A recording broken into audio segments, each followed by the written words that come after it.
जय हिंद दोस्तों। View concept में आपका स्वागत है। आज हम लोग बिहार दरोगा का सेट नंबर 10 देखेंगे एडुटेरिया का। तो पहला प्रश्न है दोस्तों, हाल ही में चर्चा में रहा वक्फ संशोधन विधेयक लोकसभा में कब पेश किया गया? तो 8 अगस्त 2024 को लोकसभा में पेश किया गया और राज्यसभा में इसे दोस्तों 3 अप्रैल 2025 को पेश किया गया और हमारा इसे राष्ट्रपति को स्वीकृति दोस्तों 5 अप्रैल 2025 ईस्वी को स्वीकृति मिल गई, है ना। अगला प्रश्न है, ब्रिक्स के न्यू डेवलपमेंट बैंक का 9वां सदस्य कौन होगा? तो 9वां सदस्य अल्जीरिया बना है दोस्तों। पहले यह ब्रिक्स था, BRICS, है ना। इससे तो पता ही होगा आप लोगों को ब्रिक्स के बारे में। अभी नया सदस्य जुड़ा है दोस्तों, बांग्लादेश, मिस्र, UAE और हमारा अल्जीरिया, है ना। अगला प्रश्न है, हाल ही में चर्चा में रहे भार्गव वास्त्र का संबंध किससे है दोस्तों? तो भार्गवास्त्र स्वार्म ड्रोन विरोधी सिस्टम है। यह भारत में विकसित स्वदेशी माइक्रो मिसाइल सिस्टम है दोस्तों। यह छोटे मोटे ड्रोनों को और ड्रोन सिस्टम से निपटने में यह सक्षम है ना। अगला प्रश्न है, किस IIT द्वारा मिट्टी में मौजूद विषैले प्रदूषकों को खत्म करने के लिए बैक्टीरिया विकसित किया है दोस्तों? तो IIT बॉम्बे ने इसे विकसित किया है। अगला प्रश्न है, वर्ष 2024 के लिए कितने एथलीटों को अर्जुन पुरस्कार से सम्मानित करने की घोषणा किया गया है? तो 32 एथलीटों को सम्मानित करने की घोषणा किया है अर्जुन पुरस्कार के द्वारा, है ना।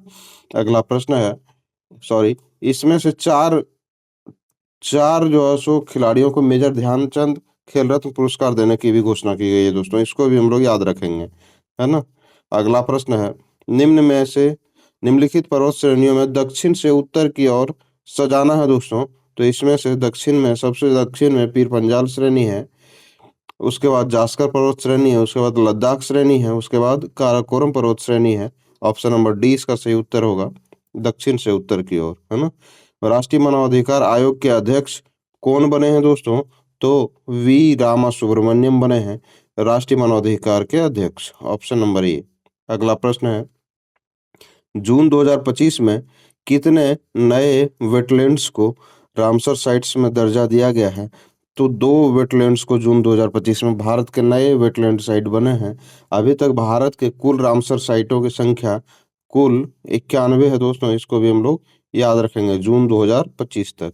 अगला प्रश्न है, हाल ही में किस राज्य में राज्य सरकार ने दीनदयाल उपाध्याय भूमि कृषि मजदूर कल्याण योजना की शुरुआत की है? तो छत्तीसगढ़ ने शुरुआत की है। अगला प्रश्न है, 2025-26 के लिए बिहार का राजकोषीय घाटा लक्षित है कितना परसेंट? तो 3%। मंदाकिनी नदी किस जल प्रवाह अथवा मुख्य नदी से संबंधित है? तो अलकनंदा से संबंधित है। अगला प्रश्न है, किस राज्य सरकार द्वारा वन संरक्षण के लिए महाभारत वाटिका की स्थापना की गई है? तो उत्तराखंड सरकार द्वारा महाभारत वाटिका की स्थापना की गई है। अगला प्रश्न है, 18वीं भारत वन स्थिति रिपोर्ट 2023 के अनुसार क्षेत्रफल की दृष्टि से सबसे अधिक वन वृक्षावरण वाले 3 राज्यों का सही क्रम कौन सा है? तो पहला है मध्य प्रदेश, दूसरा है अरुणाचल प्रदेश और तीसरा है हमारा महाराष्ट्र। ऑप्शन नंबर ए इसका सही उत्तर है। अगला प्रश्न है, हाल ही में किस देश की संसद द्वारा पर्वत को कानूनी व्यक्ति का दर्जा दिया है? तो इसे न्यूजीलैंड ने दिया है। इसको भी हम लोग याद रखेंगे। निखिल बनर्जी का संबंध किस वाद्य यंत्र से है? तो सितार से संबंधित है निखिल बनर्जी। इससे संबंधित है जो प्रसिद्ध पंडित रविशंकर, विलायत खां भी सितार से ही संबंधित है। इस बात को भी हम लोग याद रखेंगे दोस्तों। बिहार के कितने व्यक्ति को वर्ष 2025 में पद्म पुरस्कार देने की घोषणा की है? तो कुल 7 व्यक्ति हैं दोस्तों। 2 व्यक्ति को पद्म विभूषण और पद्म विभूषण और 5 व्यक्ति को पद्म श्री देने की घोषणा की है दोस्तों, है ना। और 2 व्यक्ति में से एक हैं पद्म विभूषण पाने वाले शारदा सिन्हा, जिनका संबंध कला क्षेत्र से है। अगला प्रश्न है, हाल ही में 14 अप्रैल 2025 को डॉक्टर भीमराव अंबेडकर की कौन सी जयंती मनाई जाएगी? तो 135वीं जयंती मनाई जाएगी दोस्तों और इसका आयोजन दिल्ली में किया गया है ना। और वैसे हम लोग जाने ही हैं कि डॉक्टर भीमराव अंबेडकर का जन्म 18 14 अप्रैल 1891 ईस्वी को महू में हुआ था दोस्तों, महू में, और जो कि यह मध्य प्रदेश में है, मध्य प्रदेश में है ना? इस बात को भी याद रखेंगे। अगला प्रश्न है, भारतीय सेना ने 13 मई को कहाँ पर ऑपरेशन केलर लॉन्च किया है दोस्तों? तो ऑपरेशन केलर लॉन्च किया गया है जम्मू कश्मीर में, है ना? जम्मू कश्मीर में। यह एक आतंकवाद विरोधी अभियान है, ऑपरेशन केलर, जम्मू कश्मीर इसका सही उत्तर है। ग्राम सभा का सदस्य होने के लिए क्या अपेक्षित नहीं है? तो व्यक्ति का नाम ग्राम मतदाता सूची में हो, यह तो जरूरी ही है। उम्र इसकी 18 वर्ष या अधिक हो, यह भी जरूरी है। पंचायत चुनाव में वह ग्राम पंचायत के मुखिया या किसी वार्ड सदस्य के रूप में निर्वाचित हो, यह जरूरी नहीं है दोस्तों, यह अपेक्षित नहीं है। अतः इसका सही उत्तर यही है, व्यक्ति ग्राम का निवासी तो होगा ही, है ना?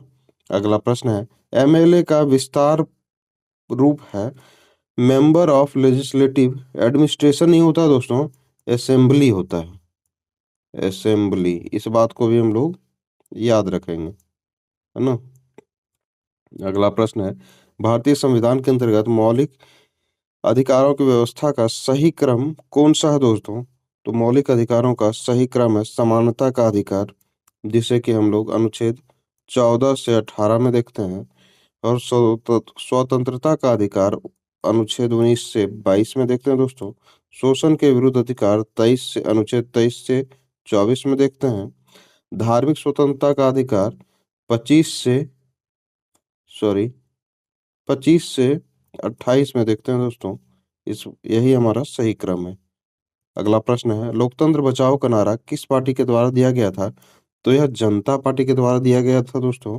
जयप्रकाश नारायण ने 1977 के लोकसभा चुनाव में इसका नारा दिया था, लोकतंत्र बचाओ का।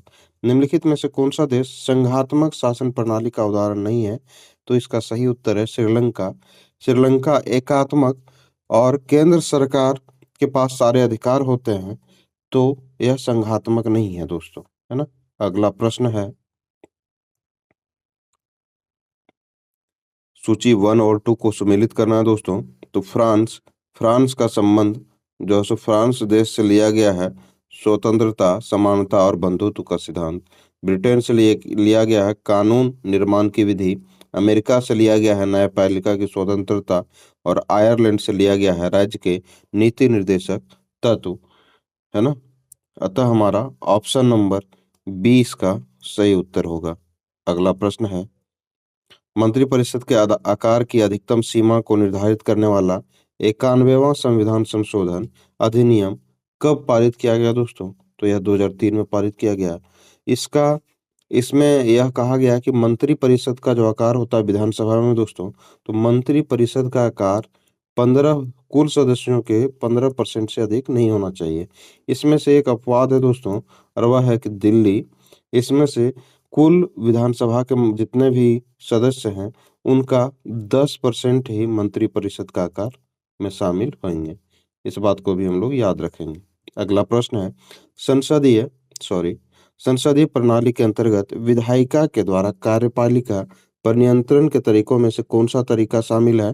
तो वित्तीय नियंत्रण नियंत्रण शामिल है, या विश्वास प्रस्ताव शामिल है, बहस और वाद विवाद शामिल है, या तो उपरोक्त सभी शामिल है दोस्तों, या तो इसका आंसर ऑप्शन नंबर डी सही होगा।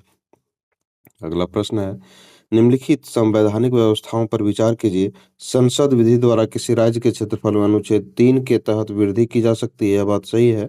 और संसद विधि द्वारा संघ में नए राज्यों को अनुच्छेद 4 के तहत प्रवेश दे सकती है, यह ऑप्शन गलत है दोस्तों। यह तो हमारा 27 का 1 नंबर आंसर सही होगा। अगला प्रश्न है, सुप्रीम कोर्ट के द्वारा संविधान की मूल और बुनियादी संरचना का सिद्धांत किस वाद विवाद में प्रतिपादित किया गया था दोस्तों? तो केशवानंद भारती बनाम केरल राज्य के द्वारा प्रतिपादित किया गया था। अगला प्रश्न है, कार्नेलाइट किस धातु का अयस्क है दोस्तों? तो कार्नेलाइट हम लोग जानते हैं कि पोटेशियम का अयस्क है। इस बात को भी हम लोग, पोटेशियम मैग्नीशियम का भी अयस्क है दोस्तों, लेकिन इसमें से पोटेशियम ऑप्शन है, तो हम लोग पोटेशियम को टिक करेंगे। निम्नलिखित वैज्ञानिकों में से किसने स्थिर अनुपात के नियम का प्रतिपादित किया था? तो किसने किया था? जोसेफ प्राउस्ट ने। इसमें यौगिक के अवयवी तत्व जो हैं दोस्तों, उसका द्रव्यमान स्थिर होता है, जैसे हमारा H2O है, इसमें से हाइड्रोजन का द्रव्यमान सदैव 1 और ऑक्सीजन का द्रव्यमान 8, यानी कि इसका अनुपात 1:8 इसका होगा स्थिर अनुपात के नियम के अनुसार, है ना? अगला प्रश्न है, किस बिंदु पर फ़ारेनहाइट तापक्रम सेंटीग्रेड तापक्रम का दोगुना होता है? तो हम लोग इसका फ़ॉर्मूला जानते हैं दोस्तों कि C/5 = F-32/9। इस पे हम लोग पुट करेंगे और इसका आंसर हम लोग प्राप्त करेंगे। वैसे इसका आंसर सी नंबर है। अगला प्रश्न है, निम्नलिखित में से गलत कथनों की पहचान करना है दोस्तों। तो ओजोन परत सूर्य से अवरक्त अवरक्त किरणों को पृथ्वी तक पहुंचने नहीं देता है। यह ऑप्शन गलत ऑप्शन है दोस्तों, है ना? अवरक्त किरण नहीं, पराबैंगनी किरण को जो है सो पहुंचने से रोकता है हमारा ओजोन परत, है ना? इस बात को हम लोग याद रखेंगे। अगला प्रश्न है, आधुनिक आवर्त सारणी में आवर्त का मान दर्शाता है प्रधान क्वांटम संख्या को। ऑप्शन नंबर सी इसका सही उत्तर है। बीज और फल के द्वारा बनते हैं, तो अंडाशय से फल बनते हैं और बीजांड से बीज बनते हैं दोस्तों। ऑप्शन नंबर ए इसका सही उत्तर है। और कोशिका का निम्नलिखित में से कौन सा भाग निर्जीव है? तो रिक्तिका हमारा निर्जीव है दोस्तों। अगला प्रश्न है, फायर अलार्म में किससे उपयोग किया जाता है? तो फायर अलार्म में फोटो सेल का उपयोग किया जाता है और यह इसे फोटो इलेक्ट्रिक सेल भी कहते हैं दोस्तों, और यह प्रकाश ऊर्जा को विद्युत ऊर्जा में रूपांतरित करता है। अगला प्रश्न है, 2011 के जनगणना के अनुसार भारत की आबादी में अनुसूचित अनुसूचित जातियों अनुसूचित जनजातियों का हिस्सा कितना फीसदी है? तो हमारा 25.2% है दोनों का मिला करके दोस्तों। वैसे हम लोग सिर्फ एससी का देखेंगे तो 16.6% आबादी रहा है 2011 जनगणना के अनुसार, और एसटी का 8.6% आबादी रहा है एसटी का दोस्तों। और दोनों का कुल मिला करके हम लोग दोस्तों, सॉरी, दोनों का हम लोगों का कुल मिला करके 25.2% हो जाएगा, है ना? अगला प्रश्न है, मनुष्य में एफ्लाटॉक्सिन खाद्य विषाक्तन द्वारा सामान्यतः कौन सा अंग प्रभावित होता है? तो हमारा यकृत प्रभावित होता है ना? अगला प्रश्न है, तेलचट्टे के पास होते हैं 3 जोड़ी पैर और 2 जोड़ी पंख होते हैं दोस्तों, यानी कि 6 पैर और 4 पंख होते हैं। ऑप्शन नंबर बी इसका सही उत्तर है। अगला प्रश्न है, निम्नलिखित में से किस उपकरण का उपयोग किसी भी तरल के प्रवाह की दर को मापने के लिए करते हैं? तो तरल के प्रवाह की दर को मापने के लिए हम लोग दोस्तों वेंचुरी मीटर का प्रयोग करते हैं। हार्मोन शब्द सबसे पहले किसके द्वारा प्रयोग किया गया? तो बायलर और अस्टर्लिंग के द्वारा प्रयोग में लाया गया हार्मोन शब्द। अगला प्रश्न है, हीमोफीलिया एक आनुवांशिक विकार है, इसमें क्या होता है दोस्तों? तो हम लोग जानते हैं कि यह एक इसमें प्रोटीन संश्लेषण नहीं होता है, जो रक्त के स्कंदन के लिए आवश्यक है। स्कंदन का मतलब होता है दोस्तों थक्का जमना, तो रक्त के थक्का जमने के लिए प्रोटीन संश्लेषण होना आवश्यक है। हीमोफीलिया रोग में दोस्तों रक्त जमता नहीं है, यानी कि हीमोफीलिया से ग्रसित व्यक्ति का यदि रक्त बहना स्टार्ट हुआ तो वह बंद होने का नाम नहीं लेता है दोस्तों। अगला प्रश्न है, व्यक्ति वस्तुओं को देख पाता है कब? जब प्रकाश वस्तु पर पड़े और आंखों की तरफ आए। Option number C. अगला प्रश्न है, किसी तार में विद्युत धारा प्रवाहित करने पर विभिन्न प्रभाव होते हैं। इन प्रभावों के संदर्भ में निम्नलिखित कथनों पर विचार कीजिए। किसी तार में विद्युत धारा प्रवाहित करने पर वह तप्त हो जाता है, यह बात सही है।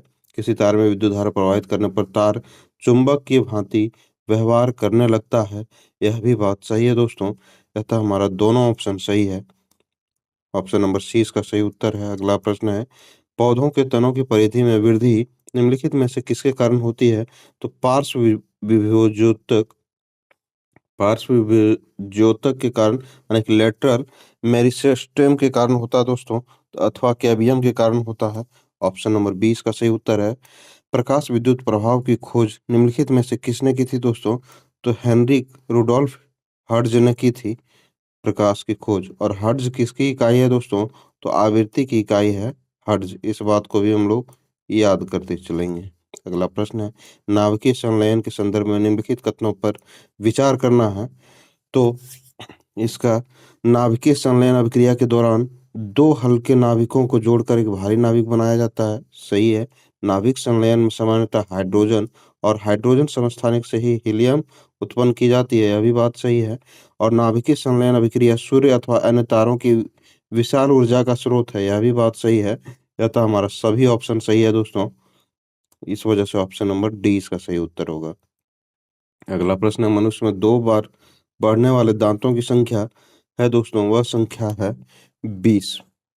वैसे हम लोग जानते हैं दोस्तों, कृंतक दांत 8 होते हैं, है ना? और 12 स्वर्णक होते हैं, और फिर 8 हमारा जो है सो अग्र स्वर्णक होता है, अग्र स्वर्णक, और 4 हमारा रदनक होता है दोस्तों, 4 हमारा रदनक होता है। इस बात को भी हम लोग याद रखेंगे, है ना? टेनिस कोर्ट की शपथ किस क्रांति से संबंधित है? यह फ्रांस की क्रांति से संबंधित है दोस्तों। और फ्रांस की क्रांति हम लोग जानते हैं कि कब हुआ था, तो 14 जुलाई 1789 ईस्वी को हुआ था। इस बात को भी हम लोग याद रखेंगे, है ना? अगला प्रश्न है, टीपू सुल्तान ने जैकोबियन क्लब को स्थापित करने में किस देश के सैनिकों की मदद की थी? तो फ्रांस की क्रांति उस वक्त हो रही थी दोस्तों, तो यह फ्रांस के सैनिकों की मदद की थी इन्होंने। यह टीपू सुल्तान जो थे दोस्तों, लोकतंत्र के बहुत बड़े समर्थक समझे जा सकते हैं, क्योंकि इन्होंने 1797 ईस्वी में जैकोबियन क्लब की स्थापना श्रीरंगपट्टनम में की थी। श्रीरंगपट्टनम में की थी दोस्तों। इस बात को भी हम लोग याद रखेंगे। अगला प्रश्न है, सूची 1 और 2 को सम्मिलित करना है दोस्तों। तो बहिष्कृत समाज जिसकी स्थापना डॉक्टर भीमराव अंबेडकर ने की थी, तो यह बहिष्कृत समाज का स्थापना देखेंगे तो हम लोग 1927 ईस्वी में हुआ है। तो ए का 2। बहिष्कृत हितकारिणी सभा, इसकी भी स्थापना डॉक्टर भीमराव अंबेडकर के द्वारा की गई है, और वह 1924 में की गई है। अखिल भारतीय अनुसूचित जाति महासंघ की स्थापना भी डॉक्टर भीमराव अंबेडकर के द्वारा किया गया है, और वह 1942 ईस्वी में किया गया है।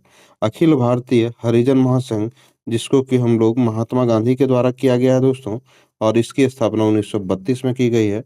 अतः हमारा ऑप्शन सी नंबर सही होगा।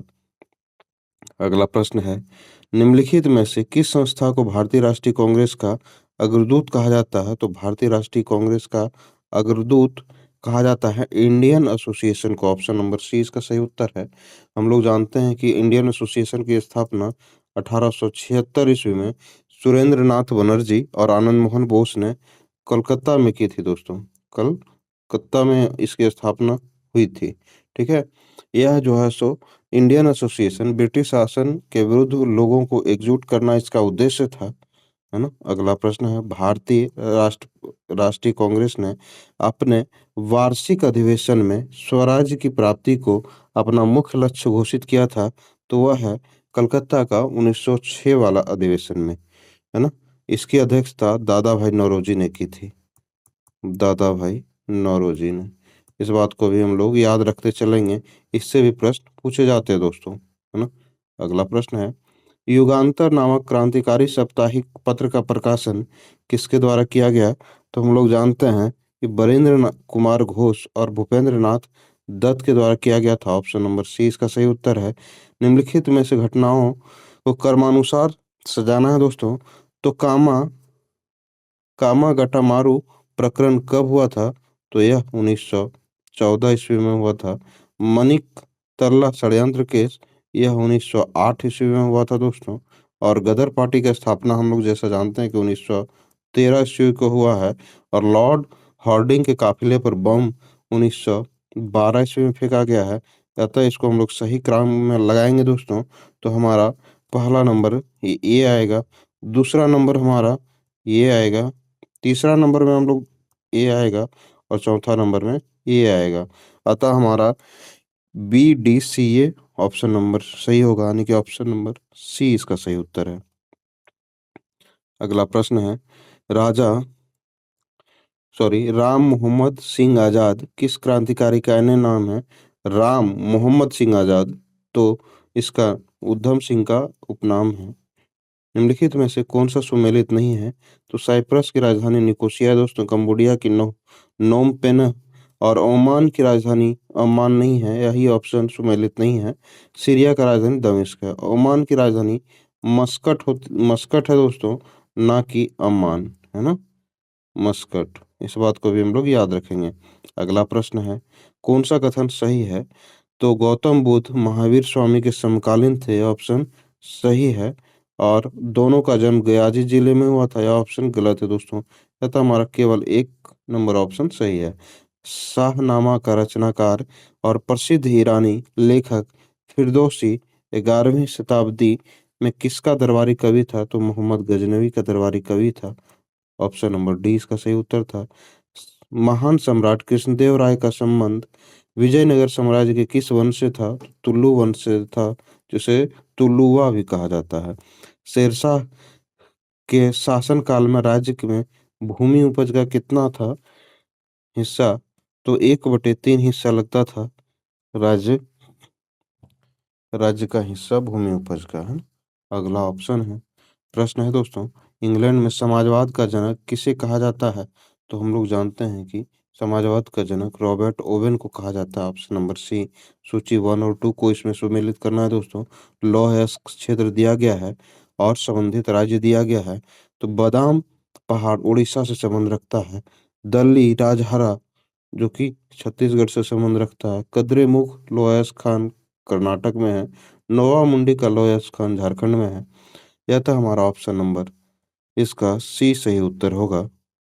अगला प्रश्न है, बर्फानी तूफान किस प्रकार की आपदा है? तो यह एक वायुमंडलीय आपदा है दोस्तों, बर्फानी तूफान। निम्नलिखित में से कौन सा युग्म सही नहीं है? इसमें घास के मैदान दिए हुए हैं दोस्तों और संबंधित देश दिए हुए हैं। तो पंपास अर्जेंटीना में है, डाउन्स ऑस्ट्रेलिया में है, वेल्ड दक्षिण अफ्रीका में है, लेकिन लानोज चिली में नहीं है दोस्तों, वेनेजुएला में है। वेनेजुएला में है, इस बात को भी हम लोग याद रखेंगे, है ना। ऑप्शन नंबर डी सही नहीं है। अगला प्रश्न है, निम्नलिखित नगरों या शहरों में कौन सा भारत का पिट्सबर्ग कहलाता है? तो भारत का पिट्सबर्ग जमशेदपुर कहलाता है दोस्तों, इस बात को भी हम लोग याद रखेंगे। लघु ज्वार भाटा कब उत्पन्न होता है? कब उत्पन्न होता है दोस्तों? तब अर्धचंद्राकार के समय। ऑप्शन नंबर ए इसका सही उत्तर होगा, है ना। अगला प्रश्न है, भारत के दक्कन पठार के बेसाल्ट निर्मित लावा शैलों का निर्माण हुआ है किस युग में हुआ है दोस्तों? तो क्रेटेशियस युग में हुआ। Option number A. Sunita Williams का वह सहकर्मी जो उनके साथ अंतरिक्ष में फंसा था, तो वह द बुच विलमोर थे दोस्तों। ऑप्शन नंबर ए इसका सही उत्तर है, बुच विलमोर, है ना। उनका उद्देश्य जो है सो 1 सप्ताह के लिए सिर्फ 7 दिनों का था दोस्तों, लेकिन वह करीब 9 महीने तक फंसे रह गए थे अंतरिक्ष में, है ना। इस बात को भी हम लोग याद रखेंगे।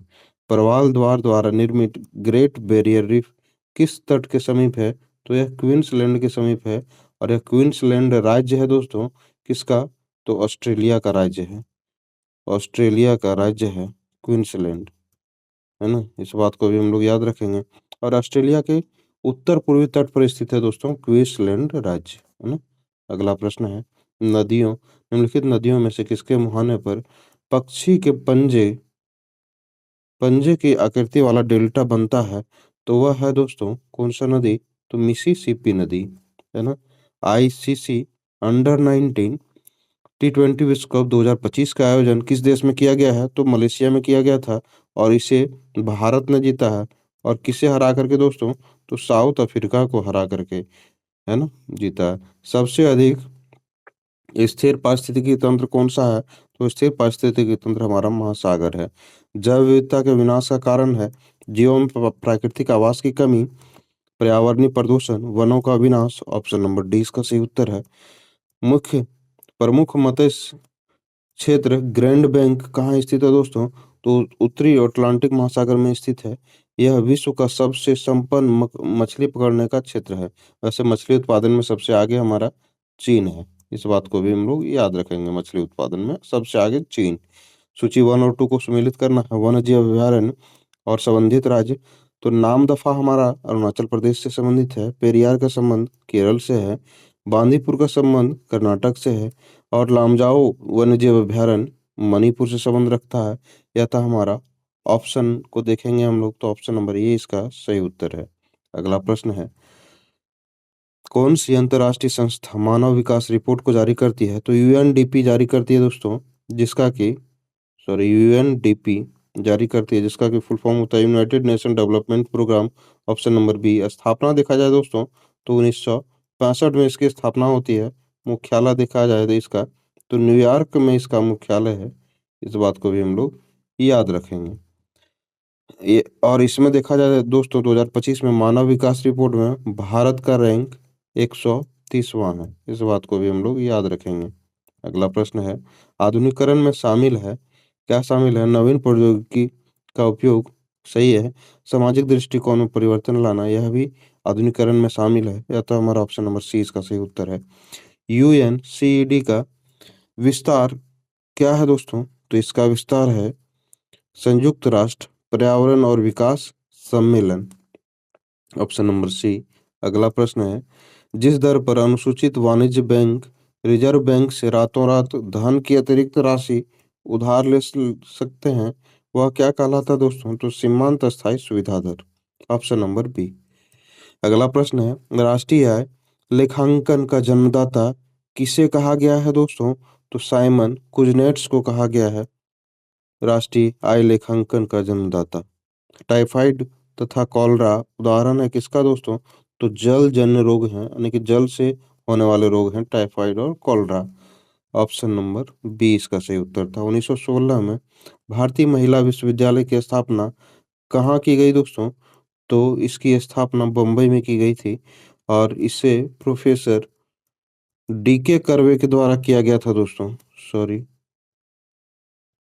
डीके कर्वे के द्वारा इसकी स्थापना की गई थी महिला को सशक्त बनाने के लिए 1916 में। कहाँ? तो बम्बई में, है ना। इस बात को भी हम लोग याद रखेंगे। अगला प्रश्न है, निम्नलिखित कथनों में से विचार करना है दोस्तों। तो चिपको आंदोलन उत्तराखंड राज्य में शुरू हुआ था और इसमें पूछा गया दोस्तों कि कौन सा कथन सत्य नहीं है दोस्तों? तो चिपको आंदोलन उत्तराखंड में शुरू किया गया था, यह बात सही है। अपिको आंदोलन तमिलनाडु में शुरू किया गया था, यह ऑप्शन गलत है दोस्तों। यह तो हमारा गलत ऑप्शन को बोला गया है, तो 2 नंबर हमारा सही उत्तर है।